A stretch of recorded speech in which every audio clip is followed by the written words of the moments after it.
السلام علیکم ګرانو کتونکو، زه یم تاج بادر کاروان او تاسو ګورئ چینل خیالونه. هیله لرم چې ښه به یې، روغ جوړ به یې او د صحت په جامه به پټ یې. په نننۍ خپرونه کې موږ سره یو بل ډېر دروند شخصیت د اباسین پښتو ادبي جرګې صدر ګران شریف کنډروال صاحب موږ سره موجود دی. کنډروال صاحب، تاسو ته په خپله خپرونه کې هرکلی وایو. ډېره مننه کاروان صاحب، خوشحاله اوسئ چې زما په شان کامل لیکوال مو د خپلې مرکې جوګه وګڼلو. الله دې ستاسو دغه هلې ځلې د مورنۍ ژبې دپاره تل تل تره دوامدارې لري. کنډروال صاحب، ستاسو هم ډېره مننه چې وخت مو راکړو. غواړو چې زموږ کتونکو ته تاسو ووایئ چې تاسو شاعري کله او څنګه شروع کړه. ستاسو د پروګرام فارمیټ چونکې وړوکی دی، په لنډو ټکو کې به یې راوګرځو. کال 2006 راسې د سوات پښتو ادبي ګلونو سین څانګې نه ما ادبي سټارټ اخیستی و او دا مهال د اباسین پښتو ادبي جرګې کراچۍ ملګری یم او د ملګرو په اصرار د هغوی صدارت کوم. زبردست. شریف صاحب، تاسو په ټولنو کې هم ډېر وخت ایستلی دی، اوس هم د یوې ټولنې صدارت کوئ. نو د دې ادبي ټولنو په کراچۍ کې د پښتو ادب په وده کې څومره کردار دی؟ تاسو دې باره کې څه نظر لرئ؟ زه وایم د کراچۍ په شګلنه ځمکه چې د لیکوال کم کردار دی د مورنۍ ژبې دپاره، چې د هغې څومره هم ستاینه وشي هغه به کمه وي. د هغې وجه دا ده په دې ښار کې لږ بږ 70 لکه پښتانه پایي ژوند کوي، دلته استوګن دي. او کم چې زمونږ لږ ډېر ماړه خلک دي نو هغه په خپلو کورونو کې په مورنۍ ژبه ویلو هم شرمېږي. پښتو ژبې چې په کراچۍ کې کم کردار دی، زه دې ته د کویټې په ادب او د پښتونخوا په ادب زیاته ترجیح ورکوم. د هغې وجه دا ده د دو کردار هاي ځکه دی چې هلته هغوی ته وسایل میسر دي او پښتانه بادونه دي، خپل کلی کور دی. دلته تقریبا 95% چې کوم زموږ لیکوال ملګري دي هغه مزدوران دي، څوک نوکرۍ کوي، میلونو کارخانو کې، څوک د رکشو ټیکسو ډریوران دي. د هغې نه باوجود چې څومره جاندار تخلیق د سن شګلنې ځمکې د پښتو ژبې دپاره کړی دی، باید چې ډېر کم به وي. ما ته نشي ښکاره چې په پېښور او په کوټه کې د کراچۍ غوندې لیکوال لکه ریاض تسنیم صاحب به موږ والو، د هغوی چې د غزل کم لیول و هغه اوس هم په پښتونخوا کې څوک نشي تخلیق کولی، کم غزل چې هغوی تخلیق کړی. دغسې د افسانو حساب ته چې راشو، طاهر اپریدي صاحب شو، بل زموږ دلته هغه بل اپریدي صاحب دی، کیسر اپریدي صاحب.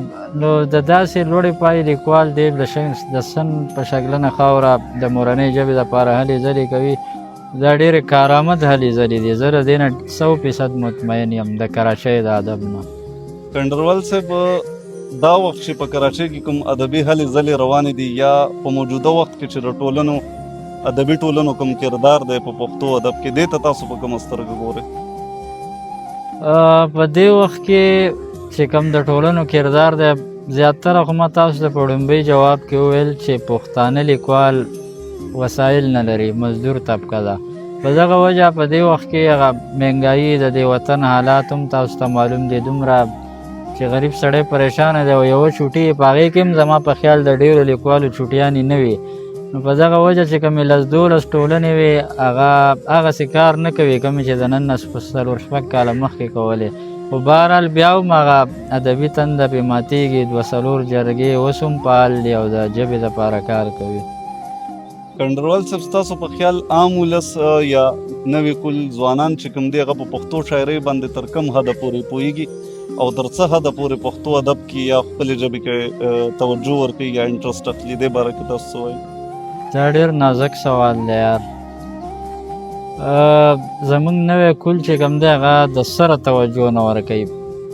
د هغې وجه دا ده که 15-20 یا 25% زموږ نوی کل مورنۍ ژبه لولي یا یې ګوري هغه جدا خبره ده، خو اکثریت په موږ دا ووایو چې د نوي کل اکثریت ته موږ وګورو هغه د مورنۍ ژبې په ویلو هم شرمېږي. د هغوی هغه د خوراک پوشاک او د هغوی هغه طور طریقې ژوند جواک هغه چې موږ وګورو هغه د سره د پښتانه ثقافت سره څه قسم علاقه نه لري. بهرحال دا 15-10% خلک چې کوم دی نوی کل، نو په دې کې داسې کسان شته چې انشاءالله او خاص کر د سوشل میډیا د لارې چې کوم پرچار کېږي د مورنۍ ژبې، نو هغه ورځ لرې نه ده چې چې دا نور به هم نوې کول ځوانان چې کوم دغه دي زموږ نه اوټ دي هغه به هم دې ژبې طرف ته راشي او په دې کې به خپل خدمات ترسره کړي. کنډروال صاحب په کراچۍ کې د پښتو ادب د نورې ودې دپاره او د پښتو ژبې د ترویج دپاره ټولنو له یا زموږ شاعرانو ملګرو له څه قسمه ګامونه پورته کول پکار دی مزید؟ زما په خیال لیکوال ملګرو له دا کردار پکار دی په کراچۍ کې چې بلا شی شتمن پښتانه دي. هغه پښتانه کم چې د بدګانو په فنکشنو لکونه روپۍ الوځي او کم چې په خپل کورونو کې اردو او انګریزۍ ته ترجیح ورکوي د پښتو نه، دغه خلکو پسې ګرځېدل پکار دي چې د دوی د پښتو لپاره د کومک دپاره دوی رابلل پکار دي چې دوی د دې لیکوالانو سره کومک وکړي د کتابونو په شکل کې د اکیډمۍ په شکل کې او دوی کولی شي او په ښه طریقه یې کولی شي. زه یم په دې ښار کې داسې سرمایهدار پښتانه دي چې هغه یو سړی شل کتاب هم چاپ کولی شي. بهرحال دا د هغوی بېحسي به وګڼو او څه زموږ بې همتي ده چې موږ هغو له نه شو تللی، نو په دغه خلکو پسې که تګ وشي او دوی دې طرف ته مایله کړی شي نو دا به په کراچۍ کې د کتابونو یوه لویه ذخیره به تاریخ ته پرېږدي دا لیکوال. کنډروال صاحب په پښتو ادب کې د چا نه ډېر متاثره یې او د چا لیک مو ډېر خوښ دی؟ داسې خو ډېر شی دي، زه به تاسو ته د چا نامې اخلم او چې زما په مورنۍ ژبه کې څوک تخلیق کوي نو هغه زما لپاره محترم دی. خو یوه نامه به والم هغه اوس په دې دنیا کې نشته، الله دې وبخي. د چا نه چې زه متاثر وم څوک چې زما په پښتو ادب کې آیډیل و نو هغه و عبدالرحیم روغاني بابا. کتونکو ستاسو د کنډروال صاحب ترمنځ نور نه هیله کېږم، کنډروال صاحب غواړو چې زموږ کتونکو سره خپل خوندور کلامونه شریک کړي. ډېره مننه. څه شعرونه دي کاروان صاحب وایي زما خبرې ملغلرې وې ته څه خبرې، زما خبرې ملغلرې وې ته څه خبرې، ستا د ذهني سطحې نه لرې وې ته څه خبرې. ډېر زبردست. د هجر دش نستا مین تستا تر در او بامه، د هجر دش نستا مین تستا تر در او بامه چې څومره لوړې او جوړې وې ته څه خبرې.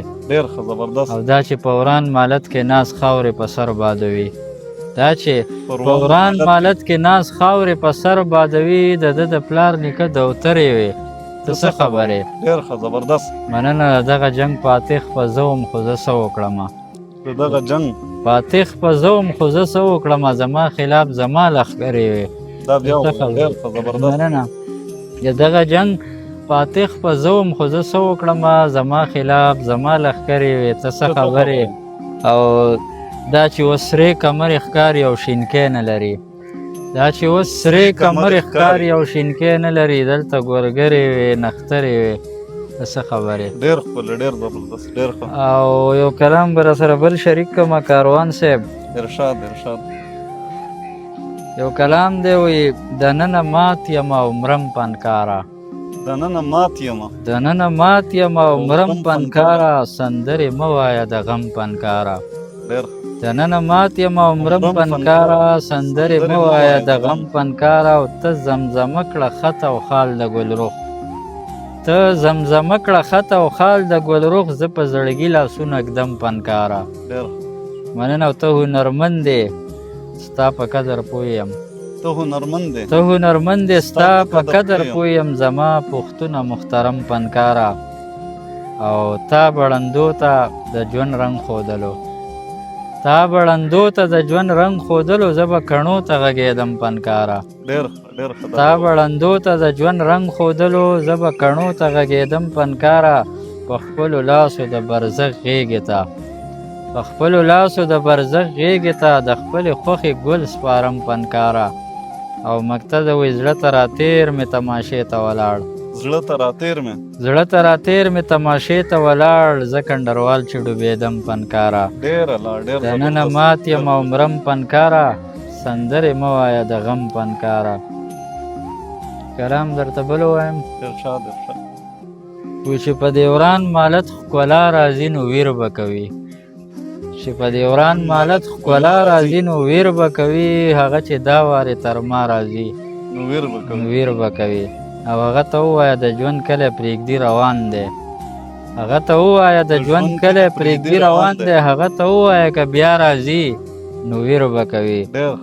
او زما پرې بده ورځ پیرزو نه ده خو دا دې واوري، زما پې بده ورځ پیرزو نه ده خو دا دې واوري، که د اغیارو په سلا راځي نو ویر به کوي.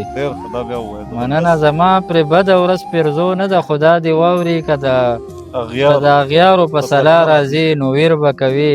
او حالاتو ښه موقع درکړې د لښکر جوړوئ، حالاتو ښه موقع درکړې د لښکر جوړوئ، که د لښکر نه څوک جدا راځي نو ویر به کوي.